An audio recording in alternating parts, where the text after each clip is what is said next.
La siguiente historia que te voy a contar el día de hoy fue escrita por Santos Yagamino, adaptada por Guerrero de Luz. Hoy te quiero invitar a que pases por el blog de terror de Santos Yagamino. Ahí podrás leer estas dos historias y muchas más de terror reales. En la descripción de este video te voy a dejar el enlace. Gracias.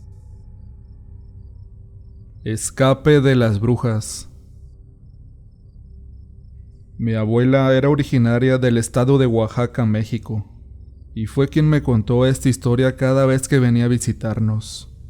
Todo comenzó en el año 1964, cuando ella tenía 7 años de edad apenas. Se dedicaba, como antes era la costumbre, solo al hogar, pues no había escuela en el pueblo. Se decía que había muchas brujas que vivían en los cerros, y que éstas se robaban a los niños del lugar y de los alrededores. Cuando sus papás salían a trabajar al campo, siempre la llevaban para que no se quedara sola en casa, por el temor que las brujas se la llevaran. Una tarde, mientras cortaban elotes de la milpa, pudo observar a una mujer que venía sobre la vereda. Poco a poco se acercaba hacia donde ella estaba. De inmediato comenzó a hablarle, diciéndole que la acompañara. Ella la siguió, pues no sabía por qué, pero algo le inducía a obedecerla. Parecía como si la bruja tuviera poder sobre ella. La cargó y salieron de la milpa, alejándose rápidamente, sin que sus padres se dieran cuenta de aquello. La llevaron a una cueva oculta entre los matorrales, a varios kilómetros de distancia. Mientras continuaba dormitada, la introdujeron en una jaula. Cuando por fin logró reaccionar, se dio cuenta que no estaba sola en aquella cueva. Junto a ella había más niños en diferentes jaulas. En total eran 7, y todos lloraban melancólicamente. De pronto la misma señora que la había llevado hasta ahí apareció. Pero esta no venía sola, eran 4 mujeres más. Dice mi abuela que comenzaron a olerlos a todos. De inmediato mi abuela se puso en alerta, y dice que reconoció a 2 de ellas. Una era la señora Toribia, quien era una persona muy católica, pues no faltaba los domingos a misa.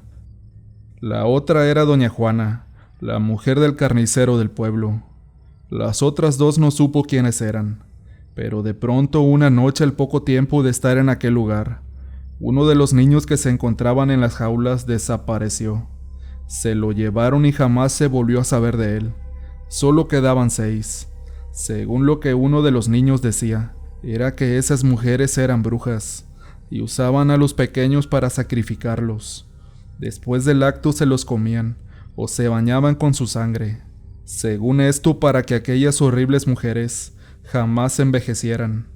Mi abuela relata que de verdad ella estaba aterrada, pues cada viernes de la semana estas mujeres llegaban para llevarse consigo a uno de los niños que se encontraban enjaulados, y ella también pensaba fuertemente en lo que ese niño le había dicho acerca de esas mujeres. A los pocos días la sacaron de ese lugar, y como era de esperarse, mi abuela pensó lo peor. La ataron de los pies y manos. Cuenta que le dieron algo para tomar, lo que le hizo perder el conocimiento de inmediato. Cuando despertó se encontraba en una casa, con otros niños que jamás había visto. Solo escuchaba murmurar a esas mujeres que decían: «Ya casi tenemos lo suficientes para hacer una gran fiesta, y ella podrá ser la que cocine y atienda a los niños que están debajo de la casa, que deben estar hambrientos ya». La llevaron de inmediato debajo de la casa. Ahí se encontraban más niños todavía. Así estuvo muchos días, la verdad no sabe cuántos, pues ahí encerrada era muy difícil saber si era de día o de noche. Hasta que un día, cuando solo quedaban otros 2 niños y ella, aquellas brujas salieron en busca de más niños todavía. Pero para su buena suerte alguien encontró aquella cabaña donde se encontraban encerrados. De inmediato se dispusieron a sacarlos de aquel horrible y oscuro lugar. Ahí fue cuando supo que ya habían pasado 6 meses, desde que aquella mujer se la había robado de aquel lugar donde se encontraba con sus papás. El señor que los rescató los llevó al pueblo más próximo. Él les preguntó que de dónde eran. Mi abuela le dijo que era de un pueblo llamado Tuxtapán. Fue cuando descubrió que se encontraba en la ciudad de Puebla y le platicó cómo es que había llegado hasta ahí, igual que todos los demás niños. que convivieron con ella a lo largo de esos 6 meses. Se quedaron un tiempo en casa de aquel señor. Él los alimentaba. Como pudo los bañaba con flores, ajos y un montón de ramas para que aquellas brujas no pudieran oler sus cuerpos. Gracias a Dios funcionaron todos aquellos brebajes que olían realmente bastante feo. Por las noches dice mi abuela que podían observar por la ventana cómo pasaban por encima de ellos unas bolas de fuego. Al paso de los días, aquel señor, quien se llamaba Jacinto, les dijo que los llevaría de regreso a su hogar, a todos. Eso hizo que le invadiera de alegría, cuenta mi abuela.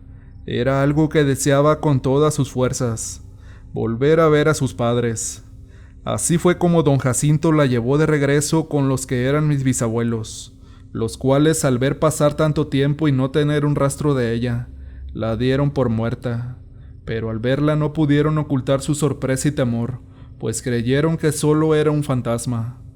Llena de emoción les contó todo lo que había pasado, cómo fue que esas malditas brujas la raptaron y cómo fue que sobrevivió. Sobre todo no podían creerle que 2 de ellas eran mujeres bastante conocidas del pueblo, hasta que un sacerdote hizo que se confesara con él. De ahí se dieron cuenta que lo que les decía era la verdad, pues la primera que cayó fue Juana, la mujer del carnicero. Los pobladores se dispusieron a cuidarla, descubriendo que se salía del pueblo por las noches, haciendo su transformación cerca del río, donde dejaba sus piernas y salía volando en forma de un gran guajolote, pudiendo observar más adelante una gran bola de fuego. Viendo todo esto, el padre y los pobladores decidieron llevarse las piernas de la bruja para la iglesia, donde estuvieron rezando toda la noche hasta llegar el día. Ya para el amanecer se podía escuchar cómo alguien tocaba desesperadamente la puerta de la iglesia. Pero lo más feo fue al salir el sol.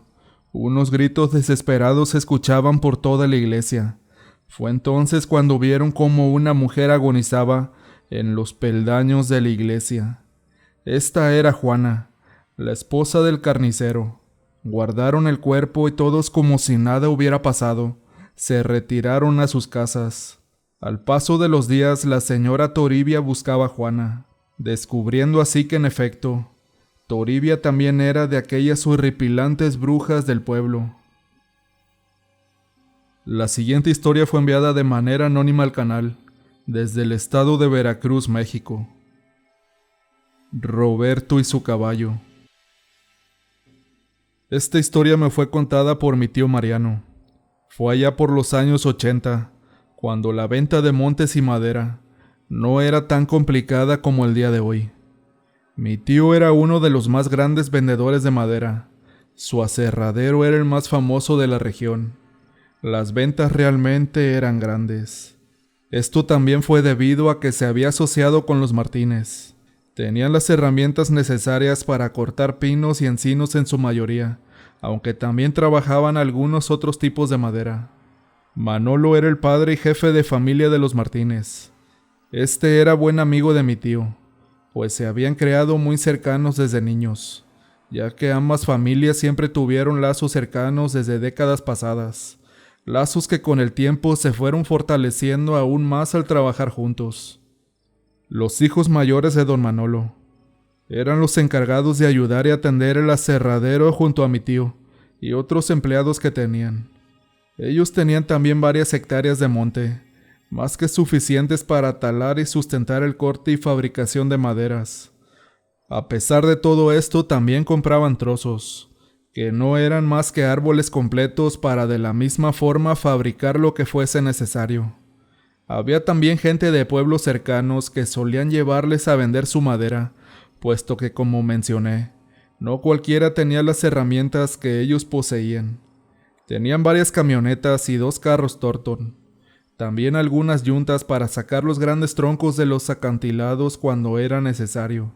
Lo tenían todo: dinero, terrenos y madera. Mi tío Mariano cuenta que cierto día llegó una fiesta en un rancho llamado La Higuera, lugar donde ellos tenían varios amigos. Se festejaría la boda de Meliton, un amigo cercano y cliente del aserradero. A pesar de ser buenas personas y tener una buena relación con la mayoría de las personas, también siempre existieron las envidias. Mi tío cuenta que muchas veces le llegaban los rumores de que ciertas personas platicaban chismes sobre ellos. Decían que todo lo que poseían se lo habían robado, que los montes que tenían los habían tomado a la mala don Manolo junto con el padre de mi tío en sus años de juventud. Esto cuando todas aquellas tierras aún eran ejidos. Los chismes siempre fueron contados por personas de muy mala reputación.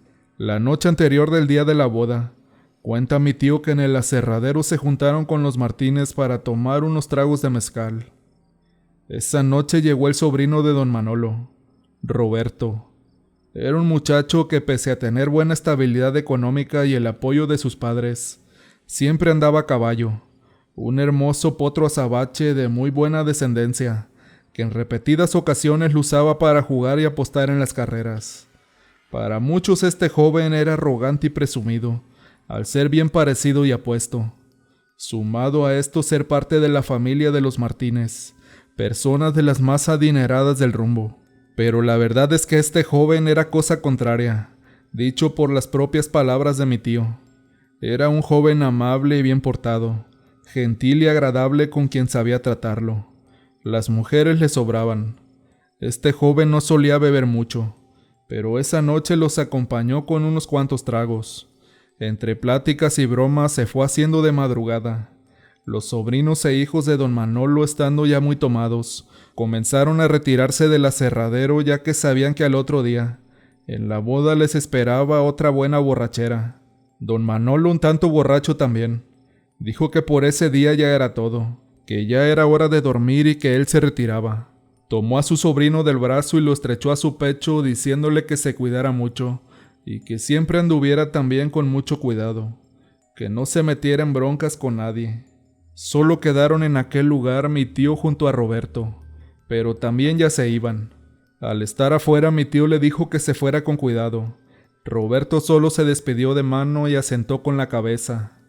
Cuenta mi tío que al salir del lugar, el caballo, al ver a Roberto, comenzó a relinchar desesperadamente. Se paraba de manos y se jalaba más no poder. Nos acercamos de inmediato para tratar de tranquilizarlo. Quizás lo había puesto así alguna culebra o algún coyote que hubiese visto a lo lejos. Pero nada. El animal seguía desesperado e inquieto. Al escuchar el alboroto salió don Manolo a ver qué ocurría. Mi tío le dijo que no pasaba nada, que nada más se había puesto algo inquieto el animal, pero eso era todo. Volvió dentro de su casa, que se encontraba detrás del aserradero. Roberto por fin pudo calmar un poco a su caballo, pero al momento de montarlo volvió a relinchar y a pararse de manos, tirándolo al piso de golpe. Extrañado por esto, le dijo que jamás le había hecho tal cosa, pues desde que era un potrillo lo tenía con él, y siempre había sido un animal muy tranquilo. Mi tío le dijo que mejor se quedara con su tío, y no se arriesgara a sufrir un accidente en el monte, a estas horas de la noche en medio del monte y sin que nadie lo pudiera auxiliar. Pero no hizo caso. Solo optó por darle un par de cintarazos al animal, para poder calmarlo y montarlo de golpe. Ya estando arriba, cuenta mi tío que solo se despidió de él, pero sin dejar de tener un mal presentimiento. Veía cómo se perdía entre los montes. Mi tío se fue a su casa sin nada más que hacer. A la mañana siguiente se despertó muy temprano para realizar sus labores. Solo lo haría a mediodía, y así poder tener la tarde libre para acudir a la boda. Al amanecer, dice mi tío que fue a la casa de don Manolo. Vio entonces que afuera había mucha gente reunida. Mi tío pensó que se trataba de clientes que venían a ver a don Manolo para algún negocio, pero al llegar se percató que don Manolo junto con su esposa y sus hijos estaban llorando. Algunos se abrazaban y se lamentaban. Al preguntarle a uno de los trabajadores qué era lo que había ocurrido, mi tío se llevó una terrible sorpresa. Habían asesinado a Roberto por la madrugada. Fue emboscado y muerto a tiros junto con su caballo. Mi tío quedó mudo después de escuchar aquello. Fue ahí donde él supuso que quizás por eso su caballo se había puesto inquieto y no quería ser montado. Muchas veces los animales presienten y se dan cuenta de cosas que están por suceder. Quizás si esa noche no lo hubiese montado y se hubiera quedado en el aserradero, aquel muchacho hubiera vivido muchos años más y su destino hubiera sido completamente diferente. Después de este hecho se le guardó luto a aquel muchacho, Pero esto incrementó más las sospechas de que a Roberto lo habían matado por envidia, ya que después se supo que la hija de un poderoso hacendado tenía pretensiones con él. Pero esa mujer también era el deseo de otro hombre, que al darse cuenta que Roberto era un obstáculo en su camino, decidió acabar con él. Pasaron los años y jamás quedó claro aquel crimen. La familia quedó marcada y poco a poco se fueron yendo del rancho, para radicar en diferentes estados de la República. Esto con el fin de evitar futuras riñas con personas que hubieran tenido que ver con aquel delito. Mi tío cuenta que decidió quedarse en el rancho 15 años más, tiempo en el cual, a palabras de él, la gente del rumbo decía ver a Roberto por las noches, en aquel lugar donde fue asesinado. Decían que lo veían azotando y tratando de controlar aquel hermoso caballo azabache, que relinchaba y reparaba sin control. Fueron varias personas las que aseguraron haberlo visto. Hoy en día es una leyenda viviente en aquel lugar del estado de Veracruz. Algunos parientes cercanos que aún viven en el rancho aseguran ser testigos que de vez en cuando se sigue escuchando el rumor de que se mira a Roberto montado en su caballo, tratando de domarlo como aquella madrugada cuando fue emboscado. Espero que esta historia vivida y contada por mi tío haya sido de su agrado. Saludos para la señora Goya hasta el estado de Puebla, esposa del señor Manolo, que en paz descanse, y quien fue protagonista de esta historia. Amigos, gracias por haber escuchado este par de historias. Espero que las dos hayan sido de tu agrado. Te invito a que te suscribas al canal, para que no te pierdas ninguna de las historias que subiré próximamente. Historias de terror 100% reales. Los saludos el día de hoy son para los siguientes suscriptores que voy a nombrar. Pero antes que nada quiero enviarles un gran abrazo y felicitación a todas las mamás que escuchan estas historias, por haber sido ayer su día, el Día de las Madres. Saludos cordiales para Ana Laura Cervantes y para sus hijos Coy, Ma y Uriel, hasta Guadalajara, Jalisco. Un gran saludo para Esmeralda Pedrero y para sus niños Ismael, Paola y Esmeralda, hasta Grimes, California. Un gran saludo igualmente para Roberto Mata y para toda la familia Mata Sánchez hasta Coscomatepec, Veracruz. Saludos cordiales para Luz Hernández y para Fernando González, que este 28 de abril fue su cumpleaños. Un gran saludo y felicitaciones. Saludos también para Juan Antonio Martínez García y para su mamá Cheyita. Saludos para Vadillo Guillén y para sus hijos Axel, Güerico y a la familia Guillén hasta Tultitlán, Estado de México. Saludos para Juan Pulido, para su mamá la señora Marta Rentería y para Alan hasta Los Ángeles, California. Saludos también para Neri Martínez y para Alejandro Jiménez hasta Nueva York. Saludos para Zoraida Acevedo y para su bebé que cumplió años este 23 de abril pasado. Saludos para Ángel Daciel Fajardo hasta Manizales, Colombia. Un gran saludo hasta España para Carter Almendair Crespo. Saludos para Lucía Chirinos hasta Puente de Ixtla, Morelos. Saludos hasta Chignautla, Puebla para Eduardo Bautista, para Bachos, para Lisbeth, para Brian el Gordo y para Doña Frankie. Un gran saludo para Óscar Manuel Alcaraz Chávez hasta Tuxpan, Jalisco. Por último, el día de hoy, envío saludos para Cristian Castro. Muchas gracias a todos. Bendiciones y hasta pronto.